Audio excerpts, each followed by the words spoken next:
একটি রহস্যময় ক্ষমতা যা আপনি কিনতে পারবেন না, শিখতেও পারবেন না, শুধু ঈশ্বর দিতে পারেন। এই উপহার আপনার জীবন বদলে দিতে পারে। প্রশ্ন হলো, আপনি কি জানেন? আপনি কি এই উপহার পেয়েছেন?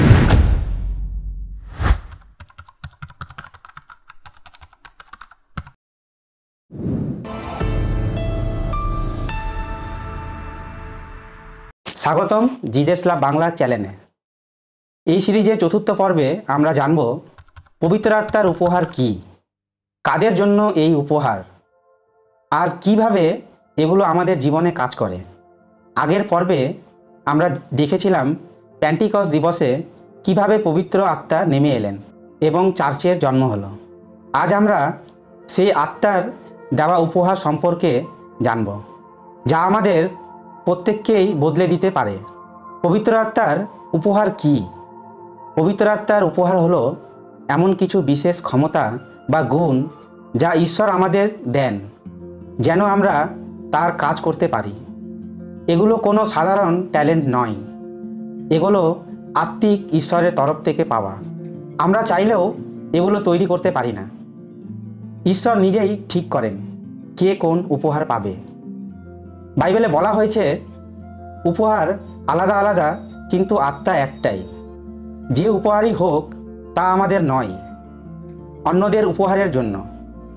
বাইবেল আমাদের কয়েকটি উপহার সম্পর্কে বলে: জ্ঞান ও বুদ্ধির বাক্য, সঠিক কথা বলা এবং বোঝা, বিশ্বাস ও রোগমুক্ত করার ক্ষমতা, প্রার্থনার মাধ্যমে আরোগ্য। সেই ভাষার মানে বোঝা। এই উপহারগুলো অলৌকিক মনে হলেও এগুলোর পেছনে কোনো নাটক নেই।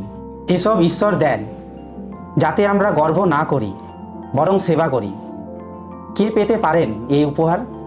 অনেকে ভাবেন শুধু যাজক বা বিশেষ লোকরাই এই উপহার পায়, কিন্তু সত্যি হলো যে কেউ যিনি ঈশ্বরের ওপর বিশ্বাস রাখেন এবং আত্মাকে গ্রহণ করেন, তিনিও পেতে পারেন পবিত্র আত্মার উপহার।